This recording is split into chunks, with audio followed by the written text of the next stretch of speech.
This is Los Angeles. Our Lady, the Queen of the Angels, as the Spaniards named her. The fastest growing city in the nation. It's been called a bunch of suburbs in search of a city. And it's been called the glamour capital of the world. A mecca for tourists. A stopover for transients. A target for gangsters. A haven for those fleeing from winter. A home for the hardworking. It is a city holding the hopes and dreams of over 2 million people. It sprawls out horizontally over 452 square miles of valleys and upland, of foothills and beaches. Because of that vast area, and because of a population made up of people from every state in the Union, Los Angeles is the largest police beat in the country, and one of the toughest. We're going to take you into the city hall where police headquarters are located. Here in communications are the ears and voice of the police. The lights on the complaint board flash 24 hours a day. Citizens reporting a prowler, a lost child, a man molesting a woman, an auto accident, a wild party. Spend an hour or two here and you will think the whole city has gone berserk. Minute by minute, the orders go out to the radio cars in the far-flung divisions. Watts and Wilshire and West Los Angeles. Hollywood and Hollenbeck Heights in North Hollywood. The work of the police, like that of woman, is never done. This is the case history of a killer, taken from the files of the Detective Division. The facts are told here as they happen. The story properly starts here in Hollywood Division headquarters at 1 o'clock of a June morning last year.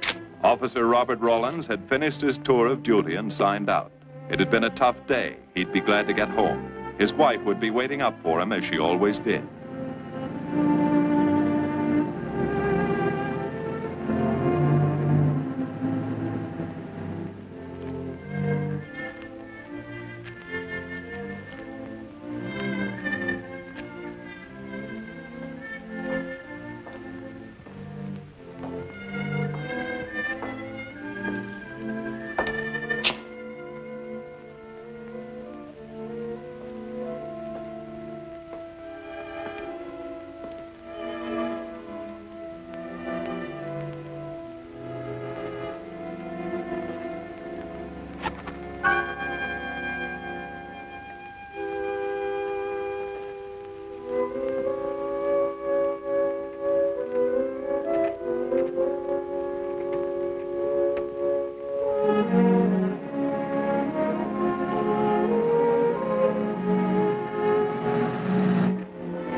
Hey, fella.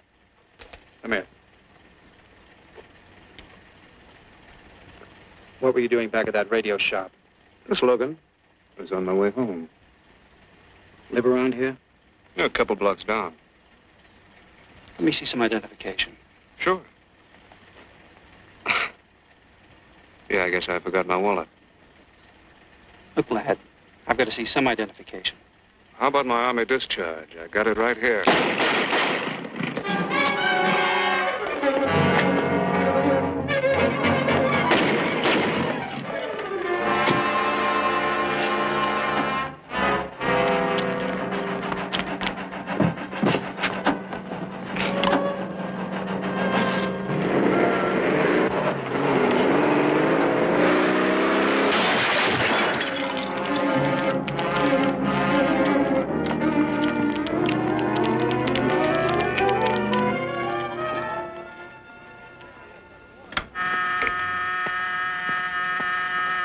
Police Department, Operator 27. I want to report the shooting of a policeman. Hold on, please. Give me that again, please. I'm calling to report the shooting of a policeman. What's the address? 5057 State Street, just west of Santa Monica. Just a minute. Receiving hospital. Operator 2. Operator 27, 5057 State Street, 5057 State Street. An officer has been shot. Send an ambulance. All units in the vicinity of State Street and Santa Monica Boulevard.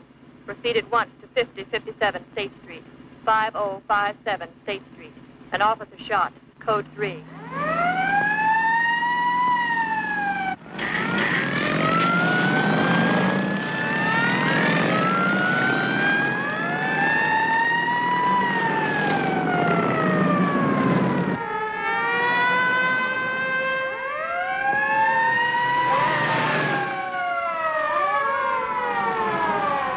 K to Control 1. Control 1 to 80K. Go ahead. This is Breen. Instruct homicide to throw out a dragnet and pick up all suspicious characters in the area of the shooting. Also notify Sergeants Marty Brennan and Chuck Jones to report to me at the scene of the crime. Control 1 to 80K. Roger.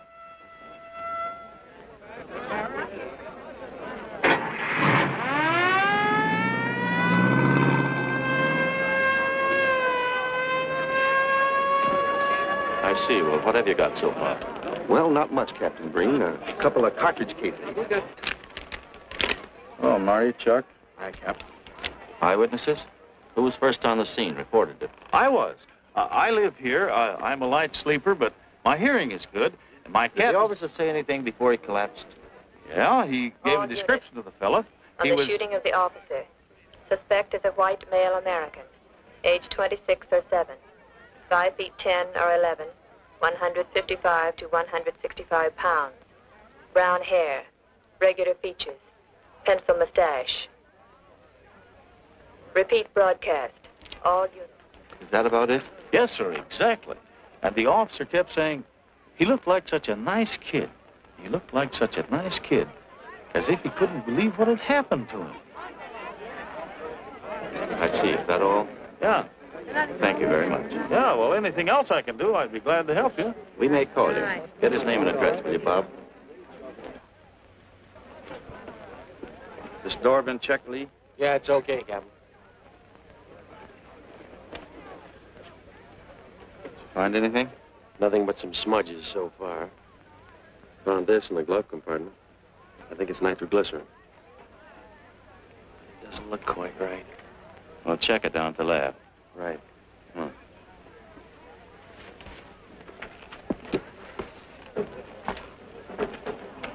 Open this up, Joe. No key, Captain. I'll try it open. Give me that bar, Frank.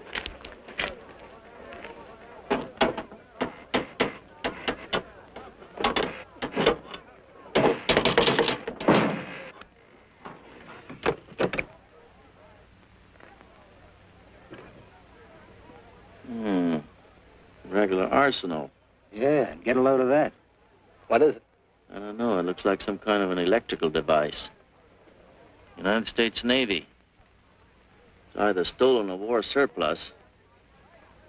Send all this stuff down to the lab and check the serial number on that Navy equipment. Yes, sir. Captain Breen. We found these in the weeds over by the radio store. What do you got? A pair of cloth gloves, Captain. Well, he thought of everything, didn't he? All right, give them to one of the technicians. Yes, sir. Marty, you and Chuck come along with me. Let's go downtown and see what they picked up in the dragnet. Right.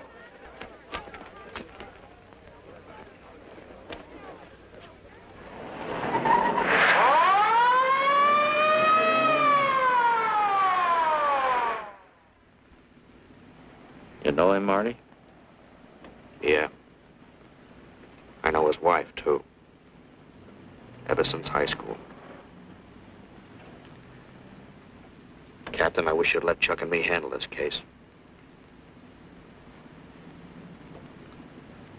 All right. I don't want any dead heroes. I just want the man who shot Rawlins. The suspects began to arrive at headquarters in droves. The police tossed every motel and hotel and many private homes in a 4-square-mile area around the scene of the shooting. Every available radio car and patrolman and detective was out on the dragnet. The strings were being drawn tighter and tighter. Many a man returning from a date or a late party or a poker game surprisingly found himself in a squad car, its siren screaming as it brought him to the detective bureau. The dragnet gathered in some strange fish, and many ordinary ones. All the rest of that night, the detectives probed, needled, questioned, quizzed. Everything was checked. Fingerprints, names, addresses, stories. Every fish in the net was examined.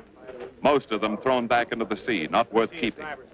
Except a few parole violators and slightly shady characters whose stories needed a lot of verifying. I wasn't prowling no cards. Just taking a walk, you know, getting in condition. You were running when the radio car picked you up. Yeah? Maybe that's why the guys call me Punchy. He's got a point there. 2 felony convictions, no warrant, no warrant. He's on parole. Book him, violation of parole. Let's have the next one, Joe. What were you doing in that vacant lot? The vacant lot. Lot? What were you doing with it at that time of night? Niệm của mình cũng cho lo ngồi ấy xì hữu nội là ngồi ấy 30 cái nền bị lục dưới lại của ngồi sinh thành nghĩa ngồi thành ca giờ ngồi từ lừa đầu ra sang gì. You say your name is Ralph Henderson. So what? Well, you know, it's a funny thing, Ralph. There's a guy around this town that's been wearing your fingerprints. Only his name is Pete Hannon.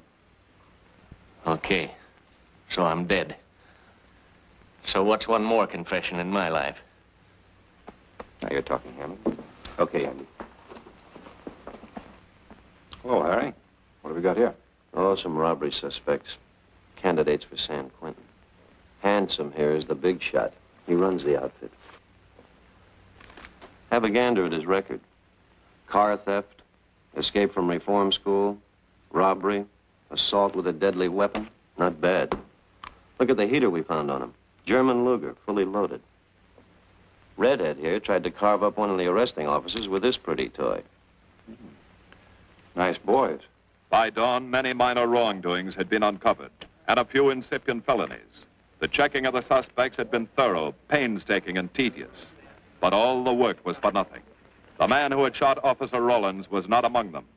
He remained no more than a description, a shadow of a man, mysterious, elusive, deadly, hidden away somewhere in the vast city. As for Rollins himself, he couldn't help.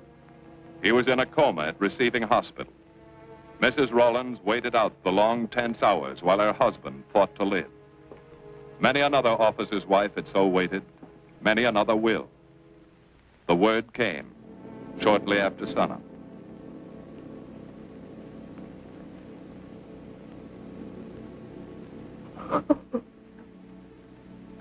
Oh.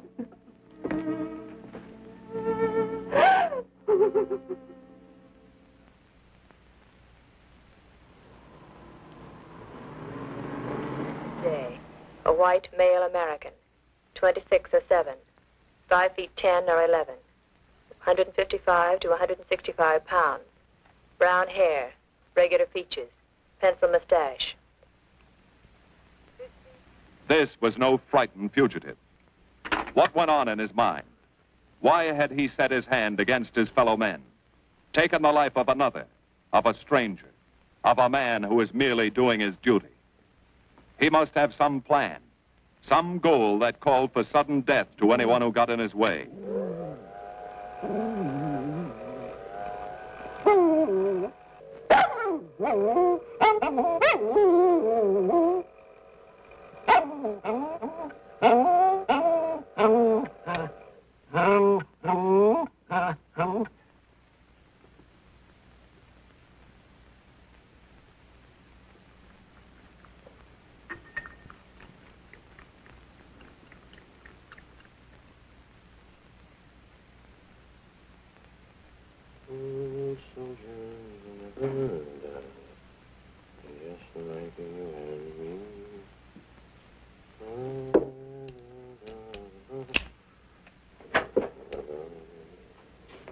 Good morning, boys. Morning, Lee. Hi, Professor. Well, I thought this was safe cracker soup. You gonna drink it, I hope? I'm really a nice guy. Stick around. I'll prove it. Come over here.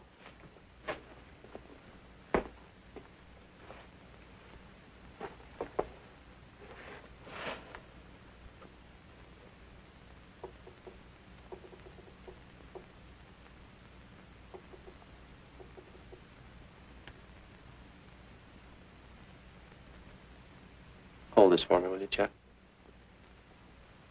Thank you. Now, if you'll hand me that hammer, Marty. Thank you.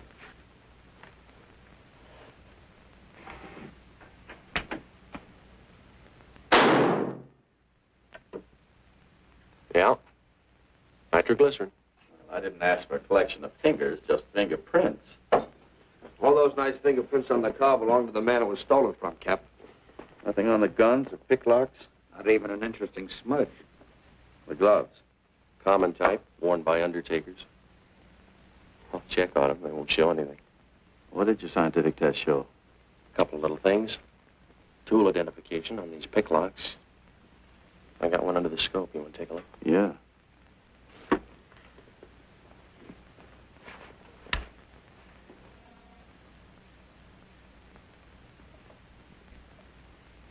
Take a look. I see.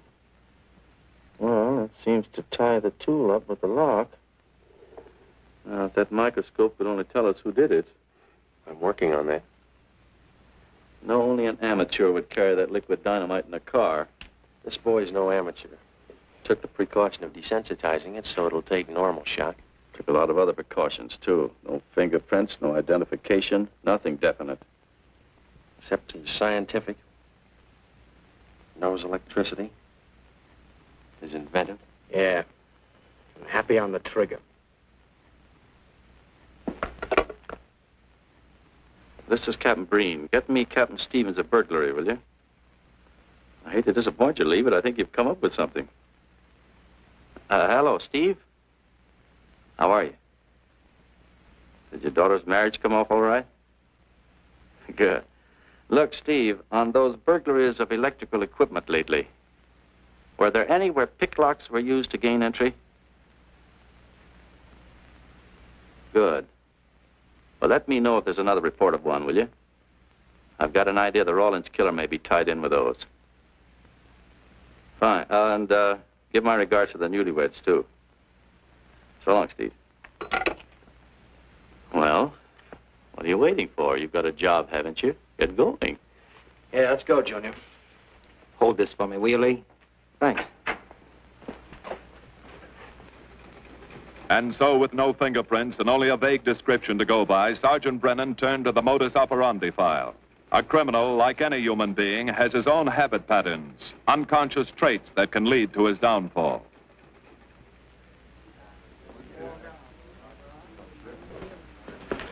Well, there you are, Junior. List of burglars who use picklocks for entry. Oh, great. This narrows it down to just a couple of hundred suspects in this area. Give me a match, will you? That may not be so bad. This guy's improved on the system. Maybe he's left his trademark on some other job. Well, here we go, legging it all over town, asking a million questions. What you paid for, isn't it? Am I paid to associate with you, too, Junior? You could do worse. Not this year. Come on.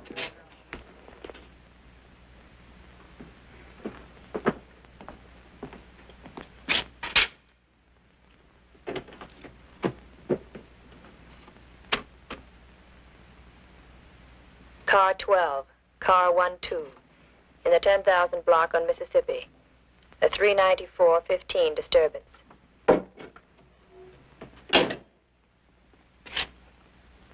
Car 80K, code 1.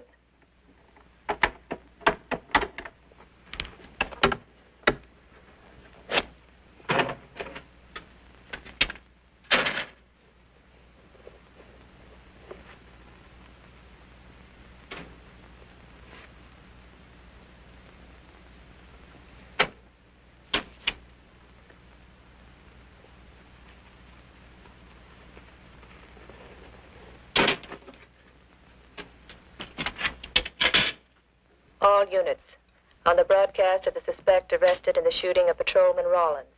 Cancel the cancellation. Suspect released from custody.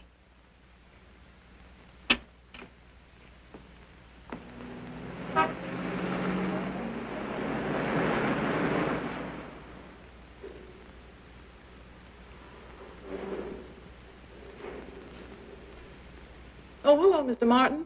You find Mr. Reeves in the machine shop.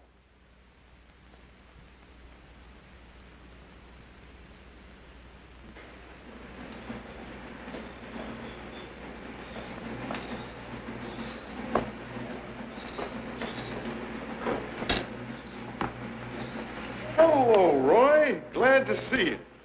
How are you, Mr. Reeves? Hi. I was hoping you'd drop in. I wanted to thank you for showing us how to handle that repair job. Helped a lot.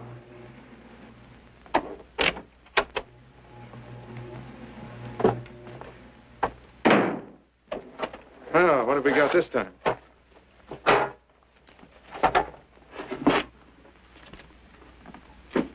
Silograph.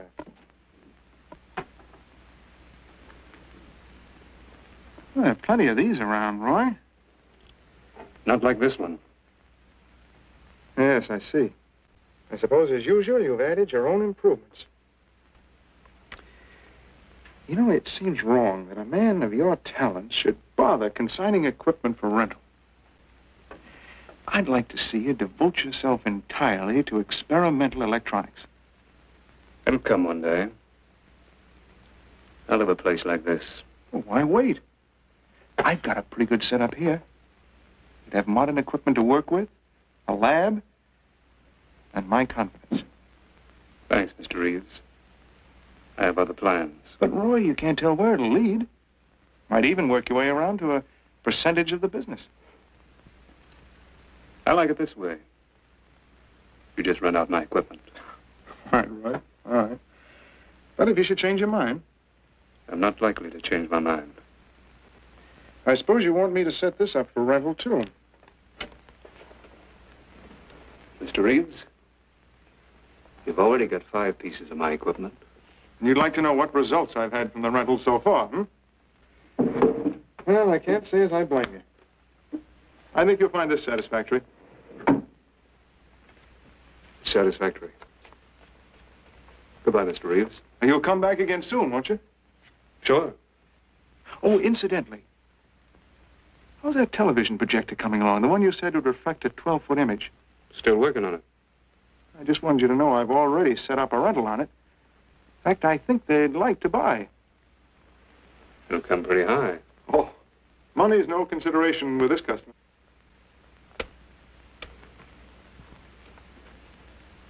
Tell him he can pick it up tomorrow. I thought you said it wasn't finished yet. It'll be finished.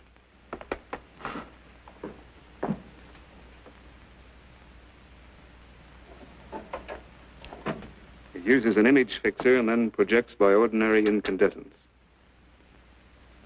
Roy, this is the best television projector I've ever seen. Let's hope that your customer thinks so. He will. Yes? Send him right in, Charlotte. There, you see, our customer is here, begging for the privilege of buying. Better be running along. I'm not much good at business. Oh, but Roy, he'll want to congratulate you. Just see that the price is right. All right, Roy. I'll get you a good deal. So long. See ya.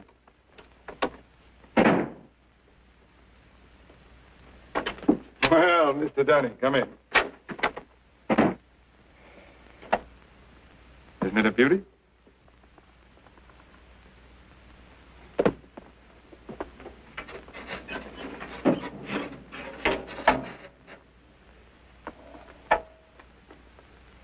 It's a beauty, all right. You like it? I certainly do like it. You see, it's mine. What do you mean? Let me have the police. I built it. Spent years on it. Oh, you must be crazy. Roy built this machine himself. Your friend's a crook, Paul. You've been taken in. Hello? Give me the burglary detail. Dear Jim, regarding your inquiry on a .38 caliber Smith & Wesson revolver, serial... Oh, come in, boys. Burglary detail just sent this report through. There's a man named Dunning reports tracing a stolen television projector to the Reeves Electronics Lab. Think it's a tie with the Rawlins case? Well, take a look at this fellow Reeves and see what gives. I'll notify burglary we're following up on it. Right. Come on, Junior. What else did he place with you for rental? Oh, a number of things. All war surplus that he bought on his veterans rating. Oh, is this more of his equipment? Yes. Yes, he left it here on consignment. I'm sure that Roy can explain everything. Well, maybe he can, Mr. Reeves, if you'll tell us where he lives. But I don't know. Mr. Martin's on the phone, sir. I'd better talk to him. I think so, Mr. Reeves. I'll take it in the superintendent's office.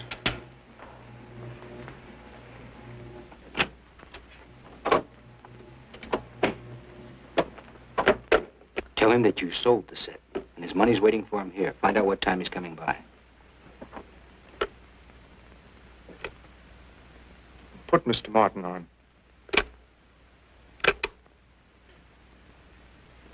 Hello, Roy? Yes, I've sold it. Your money is waiting here for you. Yes, I'll be working late tonight. What time will you be by? First thing in the morning. Well, maybe you better come in tonight, Roy. A couple of things I want cleared up. Like what? Oh, technical things. Besides, I don't like to leave the money in the plant overnight. How about 8:30? Fine. I'll see you then. I'll leave the front door unlocked.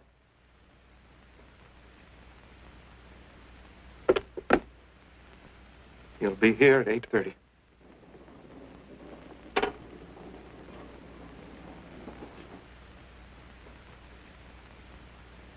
Well, I'll just run along home and get some dinner. We'd like you to stay too, Mr. Reeves. Why? For company. You want to cooperate, don't you, Mr. Reeves? Certainly. Good. Now, you just wait in your office. We'll be around. Very well. This way, gentlemen.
Reeves. Is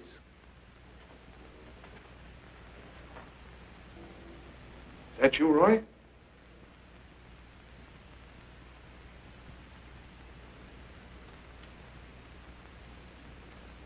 Go outside and block that alley door.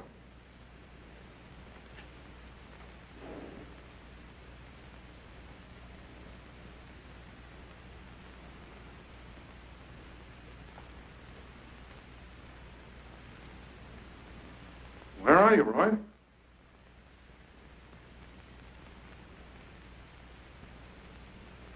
Who's in here? No one.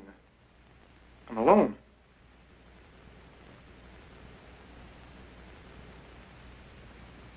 Come on in. I've got your money for you. Bring it out here. All right. Just a minute.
No. None of them even looks like Roy Martin. He had such a fine face. Didn't keep him from carrying a gun. Or didn't you know that? No, I didn't. I told you all I know, all he ever told me. What about his friends? Didn't he have a girl? No, I don't think so. He had no interest in anything but electronics. Where'd he pick up the subject? Books, magazines. Mostly from the Signal Corps. He was attached to a radar unit. Get a teletype off to the War Department. That might help. Yes? Ready on your call to receiving hospital, Captain Breen. Hello, this is Captain Breen. What is the latest report on Sergeant Jones?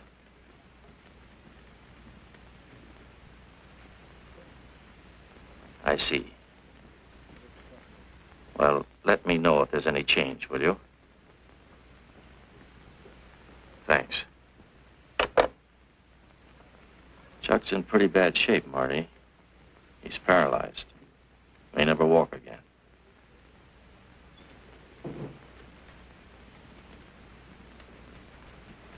Oh, I'm sorry.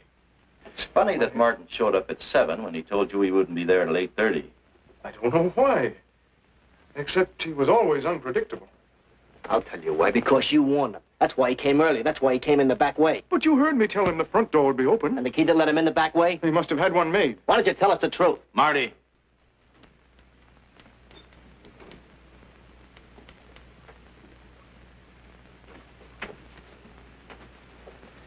Now, look, Paul. You can make it a lot easier for us to believe your story if you'll just give us some facts. Something that might help us. I told you all I know. I've been gullible, all right, letting him make a fool of me. But I'd do anything to make up for what he did to Detective Jones. Sure you would. You can go now. Oh, thanks. Thanks. My friends, they can vouch for my character. That's good. We'll call you if we need you. Thank you very much. I think he's telling the truth, Marty. I think he's just gullible, like he said. What about the stolen stuff he was trying to peddle for Martin? We'll use it for bait. Maybe Martin will come back for it. Then we can ask him. Here. Nevertheless, I want a 24-hour tail put on Reeves, and I want a watch on his home and his factory. Right. You can keep those. Okay, Cap.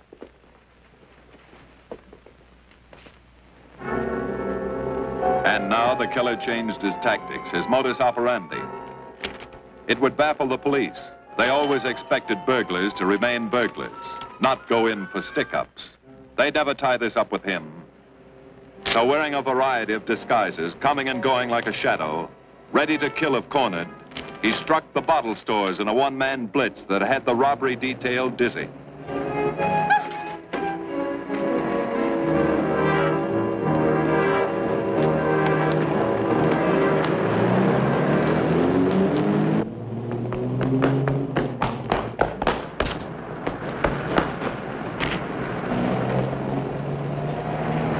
The killer, always resourceful, always thinking along lines that would baffle his hunters, had discovered an ideal avenue of escape. Under Los Angeles is a vast and intricate system of huge storm drains built to siphon off the flash floods of the rainy season. Many of the tunnels are large enough for 2 cars to drive abreast. Here were 700 miles of hidden highways, ideal for the use of someone who needed to hurry from place to place without being seen. Ideal as a hiding place for guns and supplies in case of emergency. What is it, Lee? Well, the reason I asked you to come over is I think I've hit on something. An identification? No, not quite, but a tie-up. Now, These are the shells from the gun that killed Rawlins. These were fired in the liquor store holdup in which the bandit got away. And these were fired at Chuck. Now, as you know, every ejector, even in guns of the same model and caliber, is different. Each one leaves its own markings on the cartridge casing. Now look at these fine striations. This deep gouge. The same on all three.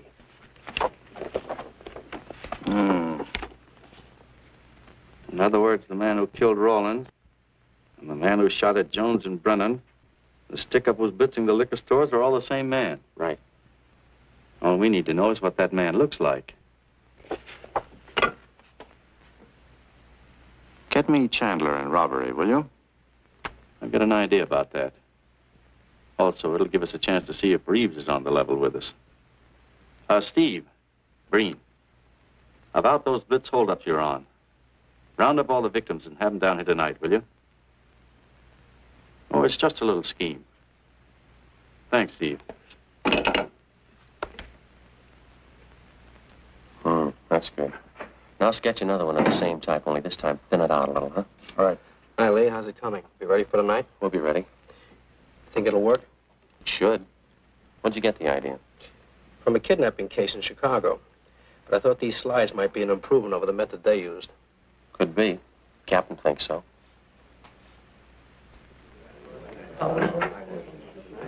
Good evening, ladies and gentlemen. May I have your attention for a moment, please? You've all been asked to sit in on a little experiment tonight. We're going to try to build a picture of a face. A face of a man who's cunning, resourceful, and deadly. He's a man who killed a police officer. Now, some of you he held up at the point of a gun. You may have seen his face, remembered something about it. And we want you to tell us exactly what you remembered. Whether it's his hair, eyes, nose, or mouth. And we're going to try to put those pieces together so that they add up into a picture of the face of the man we want. Now, you can see how we're depending on you. Lights? Now, first, we're going to concentrate on the type of hair our man had. And if the picture looks anything like his hair, I want you to speak right up. All right, the first slide, Lee.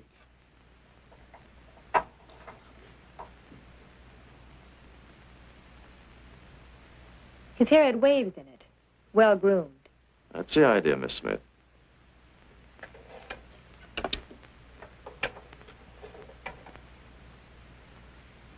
Is that any closer? No, it was parted on the side.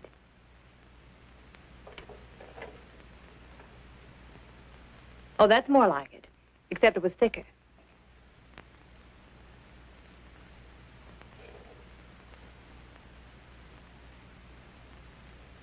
Oh, that's very close. Yes, that's the way his forehead looked. It was broad and high. All right, hold that slide. On the next series of slides, we'll take into account his eyes.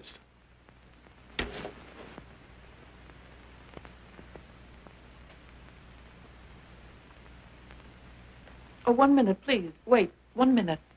His eyes were a little like that. Maybe a little smaller, like beads. Go on, Lee.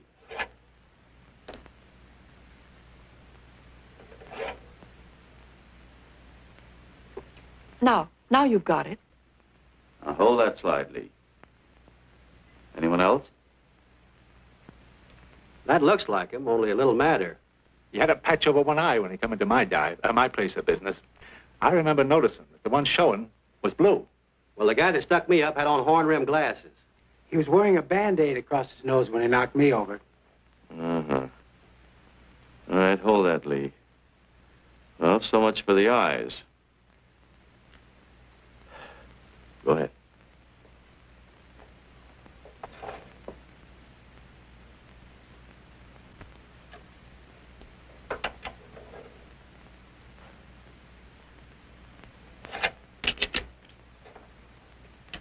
Señor Capitán. Yes, Miss Montalvo? Ay, ¿cómo se dice en inglés? A sus órdenes, señorita. Ah, qué bien. En este bandido, la nariz fue chata, como aquella, pero un poco más chata y más ancha. Like that, Captain, but more snubbed, wider. Try another one, Lee. Como aquella. Casi la misma. She says that's about it. Thank you very much, Miss Montalvo. Get Reeves. Any more comments? That's pretty close, all right. Pretty close. Perfect. All right, now we'll start on the mouth and chin. The next series, Lee. I think his lower lip stuck out more. The mouth was thin and mean, like it never laughed. Go ahead. Something like that, but thicker lips. There. That's it. That's him. All right, now hold that right there, Lee. Oh, come in, Mr. Reeves.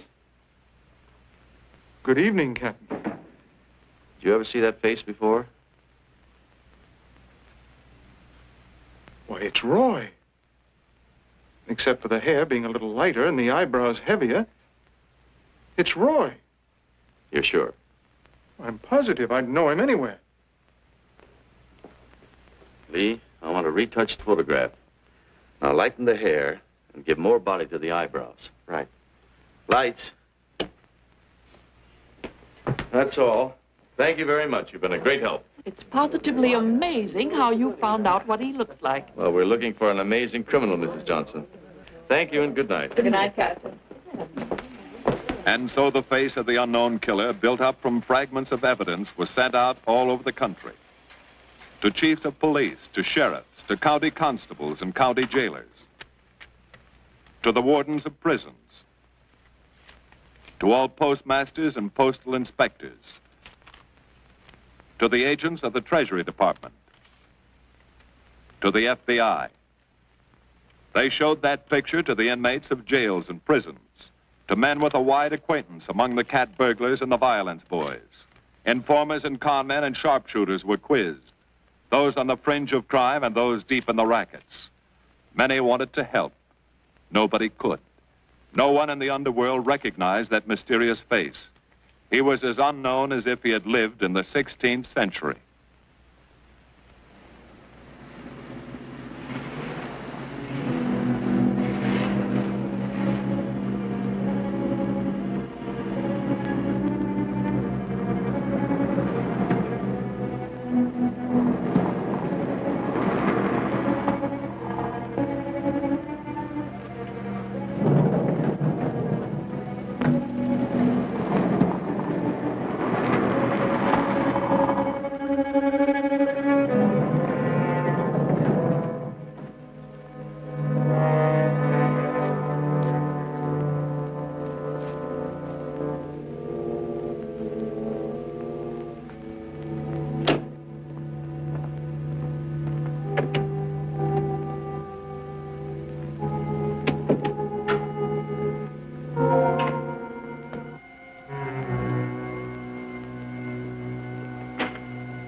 Reeves.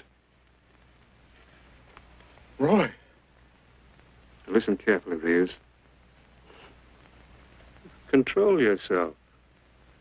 I know you're alone in the house. Act like you're alone. Cops are watching every move you make. The police here? They got you staked out like a muskrat hide, watching you around the clock. Here at your plant, tailing your car. Sit in that chair. Pick up 3 books.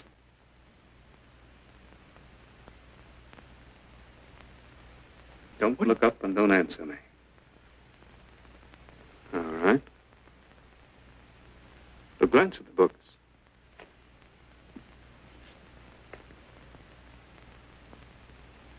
Pick one of them.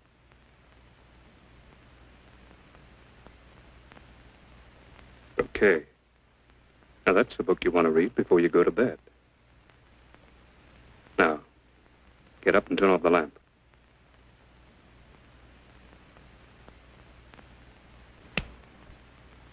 Come here. Come here.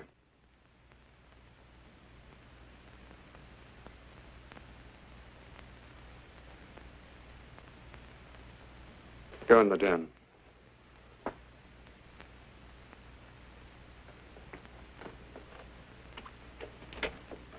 Pull those drapes tight.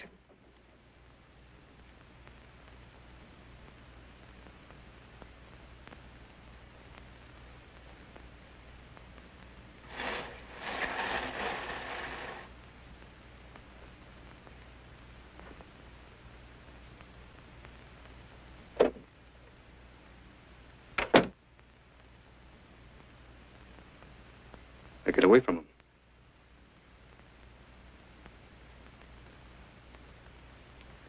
What do the cops know about me? Not very much, Roy. No fingerprints. They haven't even got a picture of you. They're trying to make one.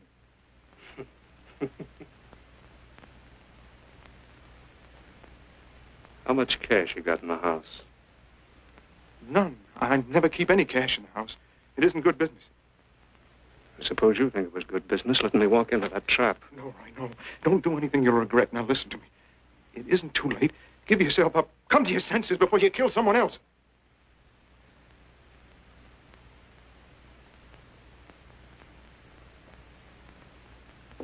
What do you mean, someone else? What do you mean? Nothing. The two officers, they said one of them might die. He's still alive, isn't he?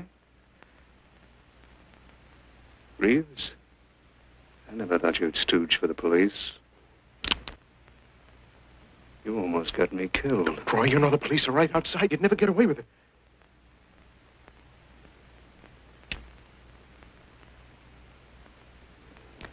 That's right. Now you're being sensible. I know there's money here. Where is it? Don't worry. I'll get it.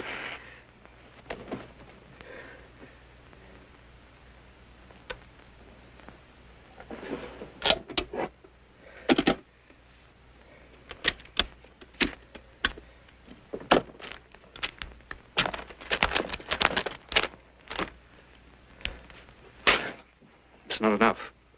Stuff you got in mind is worth thousands. I'll get more. Get it. Keep it handy. I'll be back next week, next month. But get it and have it ready. Just give me time.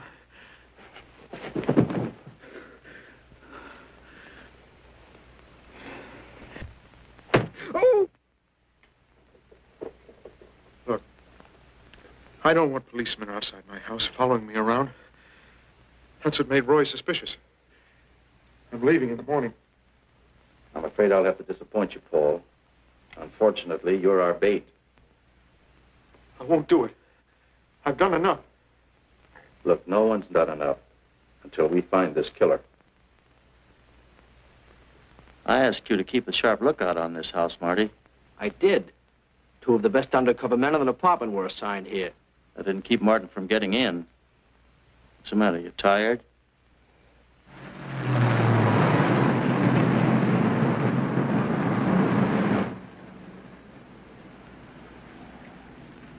You got any idea how long you've been on this case, Marty? Months. Long enough to have come up with something by this time. You know any more about the Rawlins killer than you knew the first week? Yeah. He's about the toughest nut I've ever had to crack. That's what I told the chief when he called me in this afternoon, wanted to know why the case hadn't been broken. Look, Captain. Rawlins was a friend of mine. So's Chuck. I've got a bigger stake in this than the chief knows. I'm doing everything I can. Oh, I'm afraid it's not enough, Marty. Maybe you're too close to it to see it clearly. Maybe it needs a fresh team, a new viewpoint. I think you better take a couple of weeks off, Marty. Starting tomorrow. Anything you say, Captain.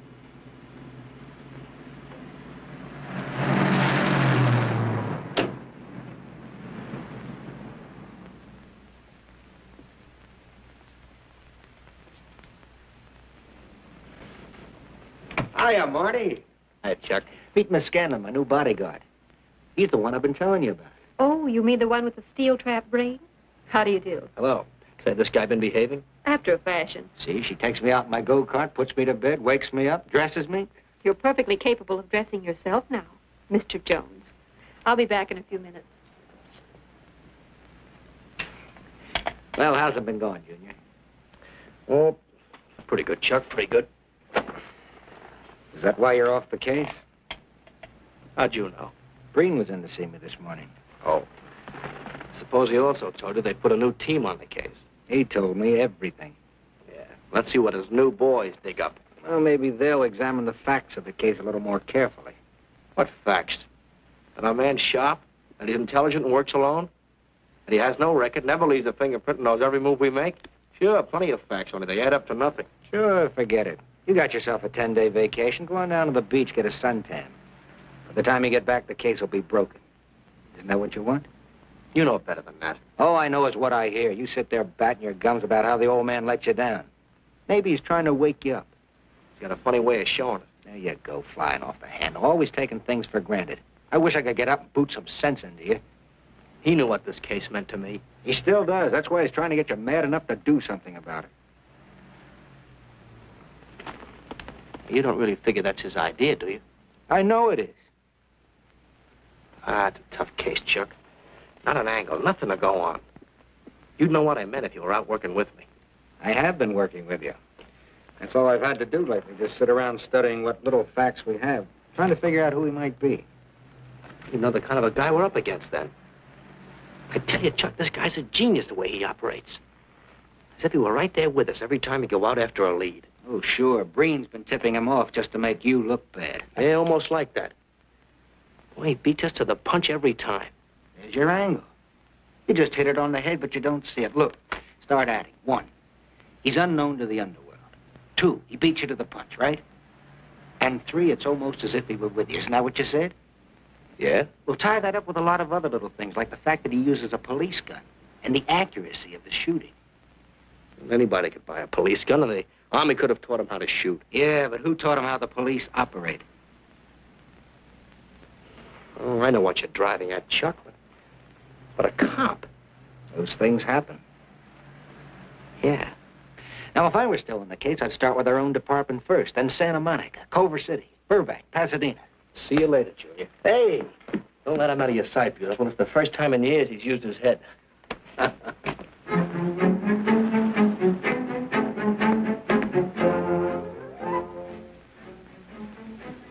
But you get a print of every mug we take. We always send LA a copy, Sergeant. It's personnel photos I want. You mean of our boys? That's Roland's killer, isn't it? That's right.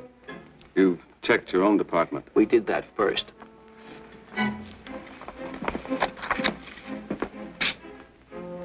And so the tedious quest went on. Sergeant Brennan wore out his shoes and his patience, going from police station to police station, checking photos until his eyes were blurry. For police work is not all glamour and excitement and glory. There are days and days of routine, of tedious probing, of tireless searching, fruitless days, days when nothing goes right, when it seems as if no one could ever think his way through the maze of baffling trails a criminal leaves. But the answer to that is persistence, and the hope that sooner or later something will turn up, some tiny lead that can grow into a warm trail and point to the cracking of a tough case.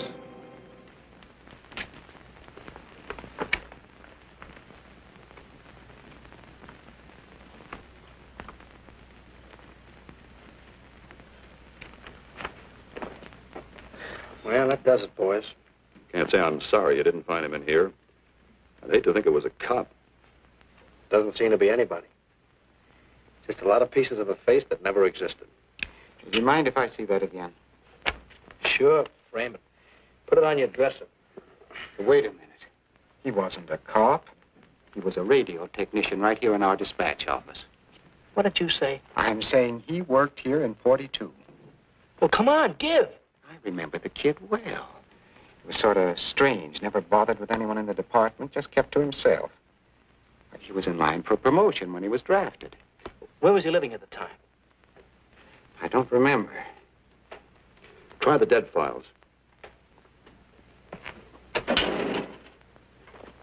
He never asked for his job back after the war. I remember writing to him about it, though. He was an excellent worker. Oh, yeah, here we are. Yeah, this is it. Took a while before he answered, but like he says in the letter, he wasn't interested.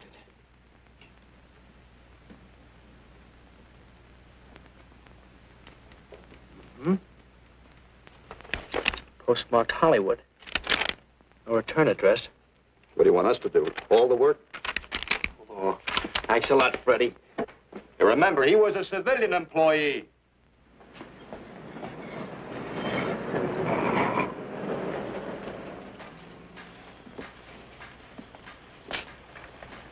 Well, how about it? Anybody recognize him? Not on my route. I never saw him before. Yeah, okay, fellas, thanks very much. I thought for a minute... No. And yet that face. I wonder. Yeah? Well, this may not mean anything, but he looks like a guy that's on my route. He never gets any mail, but I see him around here all the time. He lives in one of the courts. Where? Come on, I'll show you. It's not that easy. What time does your route take you past those courts? About 9 o'clock. Why?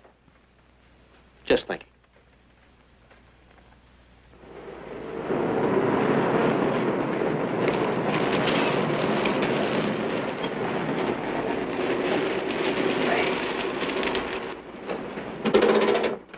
You got any chocolate milk?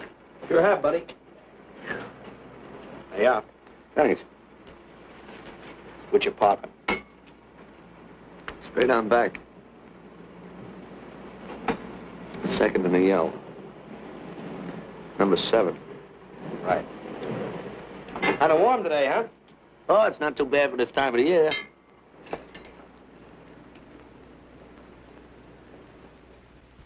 Good morning. Morning. You're new in the route, aren't you? We had substitute. What happened to the other fellow? Sick. Oh, what's the matter with him? I don't know.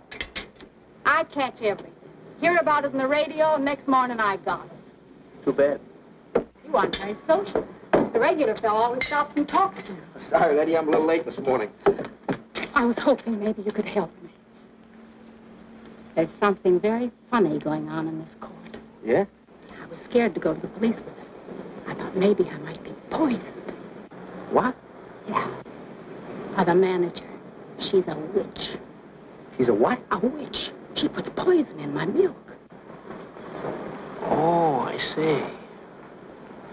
Look, you switch the bottles when she isn't looking, see? Drink her milk. Then you'll be safe, right?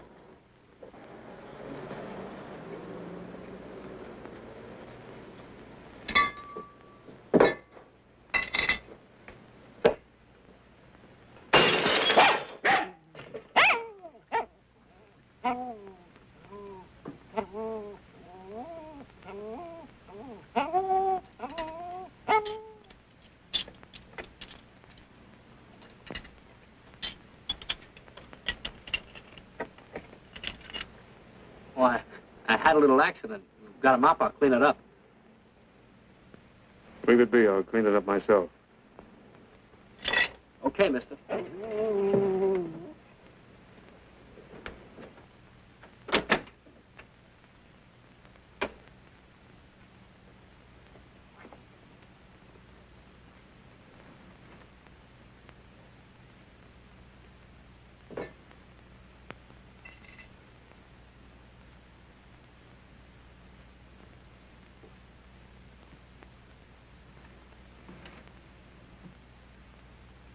The place is called Bellevue Court.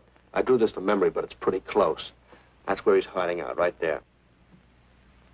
You sure he's our man, Marty? Captain, I couldn't go wrong on that face. He's our man.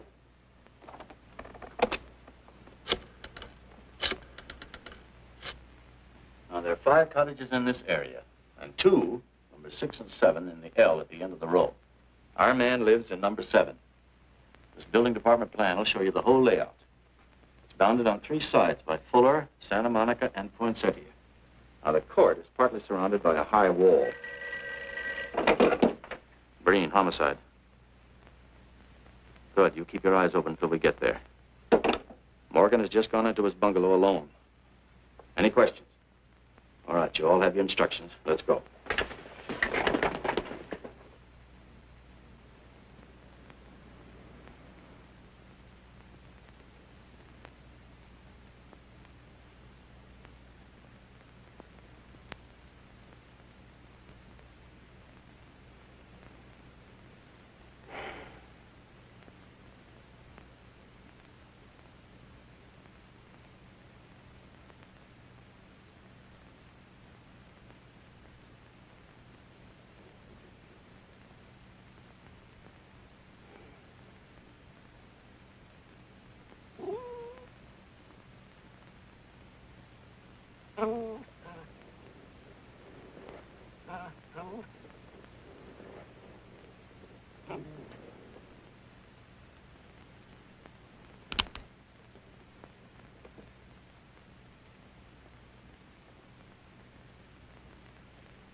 We're out on time.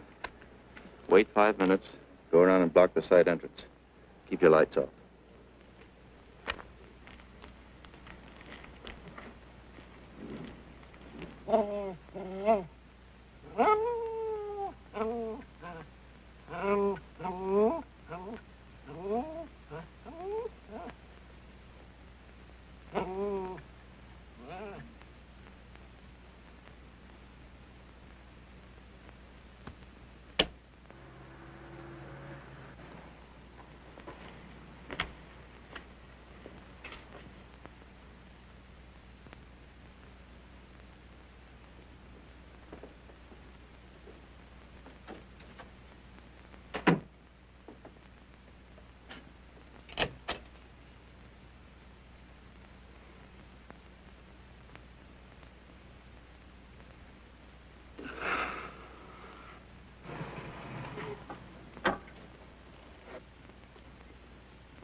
car in a hurry.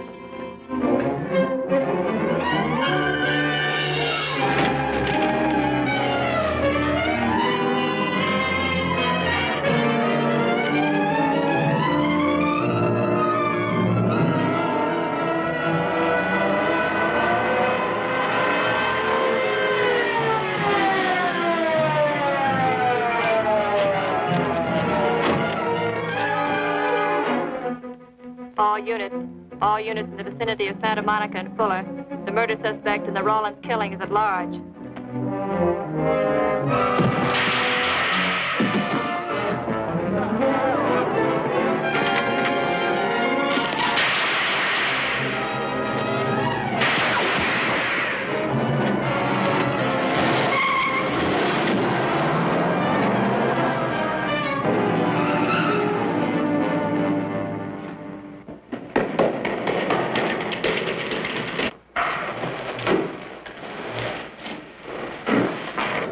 I want a map covering the storm drain system in this area. Get it and meet me at Venice and Garfield. Jones, Miller, you stay here in case he comes up for air. I want a man at every other drain entrance along this line. He's got to come up somewhere. Come on, Marty. You're driving.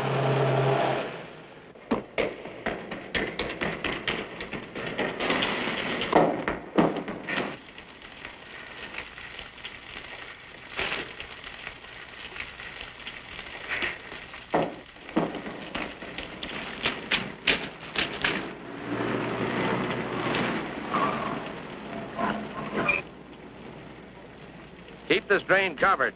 It's liable to pop out anywhere.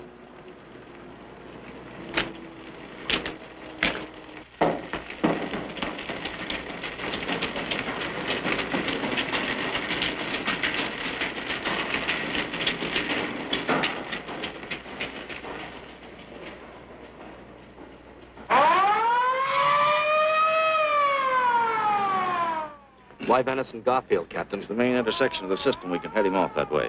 ADK to Control 1. Clear frequency 7. This is an emergency. Control 1 to all cars on frequency 7. Stand by. Control 1 to ADK. Go ahead. Notify homicide. Send the following to Venice and Garfield. 4 squads, battle lanterns, gas mask, tear gas. Urgent. This is a code 3. Control 1 to ADK. Roger.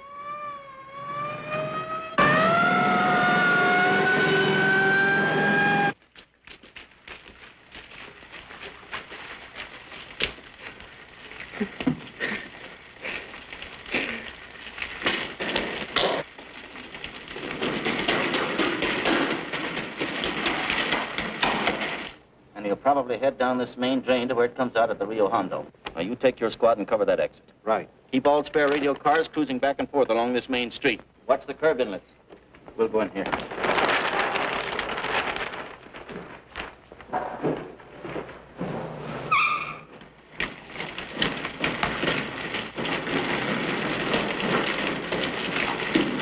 Any sign of him? No. And we've searched every foot between here and the Rio Hondo outlet.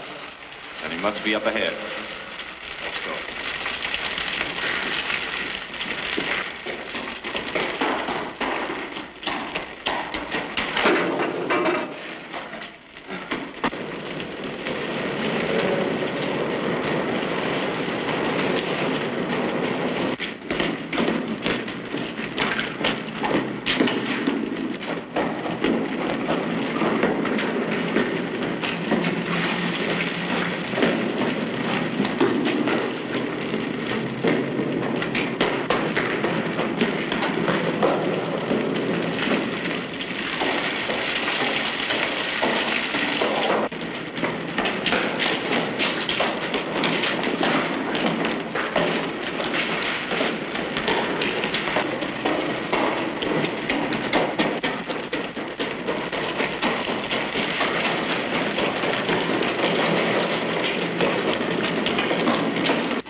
real nice restaurant, you know, right down the street. And I just thought, well, I'm just kind of a guy who doesn't like to eat by himself. I've made arrangements to eat in my room tonight. Hey, if you change your mind, you just holler. Looks kind of lonesome in here. Good night, Mr. Linden.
Miss Henry?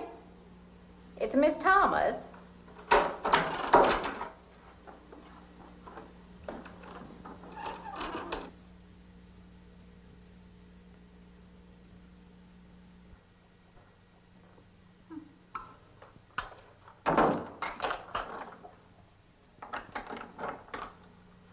Who's the man in the hall? Man? Oh, you must mean Mr. Linden. He has the... Eight. What's that? Maybe it's a woodpecker. Maybe it's skunk hollowers. Oh.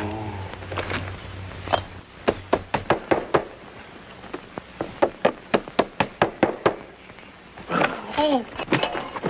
Why, it's Cicero Grunts. Oh, it's your little Abner. What you doing here, boy? Oh, nothing. Just hanging these up for the sheriff. Don't you tell nobody you saw me with these papers. Go fetch yourself, Cicero Grunts. We won't. What him say? $25 reward for Earthquake Magoon, dead or alive. Better dead. For robbing the First State Bank of Jonesville. The sheriff.